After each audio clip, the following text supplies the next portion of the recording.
Bismillahirrahmanirrahim. Assalamualaikum warahmatullahi wabarakatuh. Waalaikumsalam. Halo Bang Didin, apa kabar? Baik. Ya, pemirsa Celebes Update TV atau celebesupdate.com dimanapun Anda berada. Di kesempatan ini kita berbincang-bincang bersama dengan salah satu tokoh muda lah di Sulawesi Selatan yang selama ini giat dan aktif di gerakan-gerakan perubahan sosial ya, terutama pendampingan masyarakat di pesisir atau di pedalaman, bagaimana mendorong usaha atau kegiatan ekonomi masyarakat pedesaan melalui pendekatan entrepreneur ya. Sebenarnya seperti apa konsep itu Bang Didi? Bisa diceritakan ke netizen di rumah? Ya, sebenarnya ini awal perintisan yang namanya Kampung Bambu itu bermula dari ajakan teman-teman dari suatu komunitas alumni dari Poiska ya waktu itu. Terbangun komunikasi sampai hari ini. Kemudian ada ajakan untuk coba jalan-jalan ke pasar Papringan. Di sana itu ada pasar Papringan yang awalnya itu menjadi lahan pembuangan sampah yang disulap menjadi pasar oleh warga setempat. Di daerah mana? Di Temanggung. Temanggung ya. Temanggung itu Ya. Jawa Tengah. Sebenarnya ide awal menjadikan lahan pembuangan sampah itu adalah dari hasil tugas akhir dari mahasiswa ITB sih. Yang diharuskan membuat tugas akhir dalam satu model model membuat satu inovasi dalam bentuk membuat tempat-tempat yang bisa menaikkan potensi ekonomi warga. Pemberdayaan ekonomi warga ya. Tapi melihat potensi masyarakat lokal di situ atau bagaimana? Dari ini kan namanya mendesain suatu tempat itu, maksudnya yang awalnya ini hanya jadi tempat tumpukan sampah. Dari sekeliling tempat itu juga itu hanya menjadikan tempat itu sebagai lahan yang tertidur, yang tidak diberdayakan. Ini mahasiswa ITB ini membuat satu tugas saya yang desain produk itu tadi. Cuma dia menggabungkan dalam basis komunitas sepeda pagi. Makanya awal terbentuknya itu pasar itu dicitrakan sebagai tempat rekreasi para pesepeda pagi. Jadi kan menyediakan sarapan pagi di situ. Di situ anunya. Jadi terinspirasi dari situ. Saya lihat karena bambu yang di situ jadi piu. Jadi saya cuma berpikir praktis saja. Saya harus cari tempat yang ada bambunya Di Sulawesi Selatan. Sampai di sini saya mencoba melakukan riset kecil. Kira-kira kalau orang Makassar melakukan kunjungan refreshing atau semacam ingin menghindar dari hiruk-pikuk kota Makassar lah. Dia akan memilih Makassar atau di luar Makassar. Betul. Pilihannya hanya dua, yang terdekat yang saya pilih, pikirannya Maros atau Goa. Kenapa ada saya ketemulah teman-teman yang mengarahkan saya ke Goa itu, ke Maros. Ya. Dan memang di daerah mana tepatnya Tanra Lili. Ya, salah satu kecamatan Todopulia.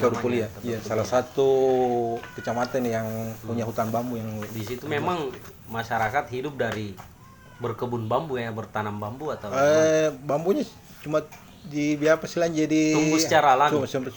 Tumbuh secara alami dan dijual secara gelondongan saya untuk menopang bahan bangunan itu pembangunan tuh di kota ya, iya. perumahan lah atau bangunan fisik ya. Iya. Umumnya dijual gelondongan seperti itu, belum dikelola atau diolah menjadi usaha kreatif yang bisa dijual lebih tinggi dengan nilai yang lebih tinggi lagi atau bagaimana? Sebenarnya juga sudah mulai ada sebenarnya upaya membuat kerajinan tangan dari bambu itu. Dicoba sekali ikut pameran, tapi tidak maksudnya tidak memuaskan maksudnya warga itu ikut pameran sebatas itu saja, tidak ada output setelah Pak ikut pameran itu. Jadi mungkin maksudnya perlu mungkin dipius dari kebijakan Pemda khususnya untuk mencari wilayah pasar dari hasil kerajinan bambu itu. Kalau konsepnya yang Bang Didin buat di Todong Kuliah itu seperti apa selama ini? Dan sejak kapan sebenarnya mulai? Tahun 2018 April, tepatnya 8 April itu. Jadi konsep sebenarnya Kampung Bambu itu bagaimana menjadikan bambu itu sebagai destinasi, sebagai view. Jadi tidak sekedar tapi bisa juga ada yang selain untuk menjaga keberlangsungan bambu itu sendiri. Nah, sambil menjaga budaya-budaya setempat yang masih terpelihara sampai hari ini. Misalnya ada pesta pasca panen. Ada acara-acara yang istilahnya kalau naik rumah Ya, betul. Ya. Masuk rumah, naik rumah ya. Ya. Kalau istilah kita di Bugis itu, Bugis Makassar naik rumah. Iya. Karena dulu kan kita umumnya rumah panggung kan. Iya. Rumah panggung. Atau pesta panen naik rumah pasca panen ya. Biasanya kan di masyarakat agraris seperti itu. Iya. Ya, beda lagi kalau mungkin di budaya masyarakat pesisir yang cenderung notabene mayoritas hidup dari melaut misalnya kan. Nah, karakteristiknya itu. Nah, kalau selama ini bagaimana respon masyarakat di sana? Dan seperti apa selama ini kolaborasi yang dibuat Bang Didin di Kampung Bambu dan masyarakat setempat? Jadi ini sebenarnya Kampung Bambu ini kalau dalam desain besarnya sebenarnya ini sementara dalam berproses ya. Artinya tidak akan ada titik akhirnya ya. Jadi dia berkelanjutan terus. Ya. Jadi artinya meyakinkan warga itu butuh proses panjang. Memang. Jadi membentuk mindset itu kan sangat lama. Untuk meyakinkan bahwa ini ada manfaat dari lokasi Kampung Bambu ini. Jadi tahap awal itu saya coba membangun apa nih? Selain saya membuat kelompok-kelompok mana dulu yang jadi prioritas dulu. Ya, awalnya saya mengumpulkan kaum ibu-ibu dulu.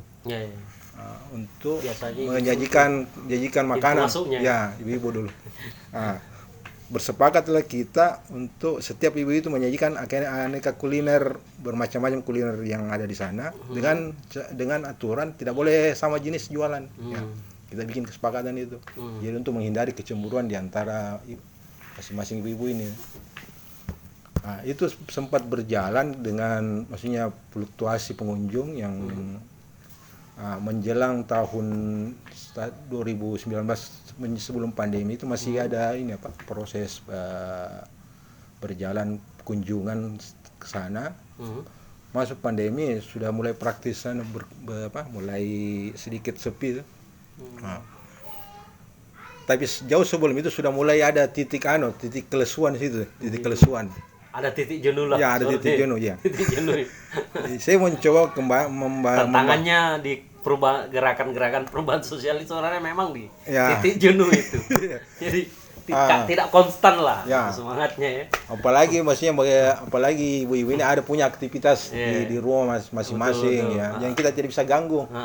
Jadi bagaimana meyakinkan ibu-ibu ini bahwa ini akan menghasilkan sementara belum kelihatan di depan mata mereka. Betul. Juga. Jadi setelah itu saya coba lagi membangun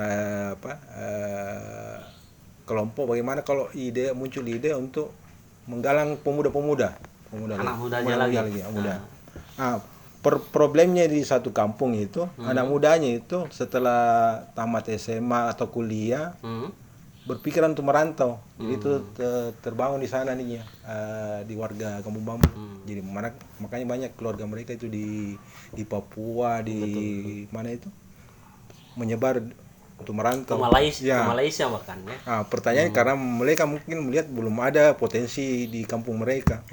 Nah, sehingga saya berpikir bagaimana kalau anak muda itu saya turunkan usia pendidikannya, saya ambil anak SD atau SMP dan SMP. Karena ini masih akan tinggal lama di kampung situ. Problemnya anak-anak di sana main gadget juga jadi sudah tersentuh dengan teknologi gadget. Ya. Memang Ya saya kira itu problem di semua tempat ya. Bagaimana memanage anak-anak sekarang itu untuk bisa memanfaatkan gadget secara bijak. Nah itu yang masalahnya. Di masyarakat yang pendidikannya cenderung masih middle, wah itu bisa tidak termanage dengan baik. Nah kalau bicara soal perubahan sosial, Bang Didin kan sudah melakukan misalnya dengan membuat kampung bambu, konsep lah semacam pilot project ya. Nah sebenarnya dalam konteks yang lebih luas, Bang Didin melihat gerakan-gerakan seperti ini di Sulawesi Selatan lah, seperti apa gitu kondisinya hari ini, terutama misalnya dalam mendorong masyarakat yang tertinggal ya, misalnya di pesisir, di pedalaman ya, bukan tertinggal dari sisi apa ya, mindset modern dan tidak modern gitu, tapi mungkin dari ukuran-ukuran misalnya pendapatan secara ekonomi gitu.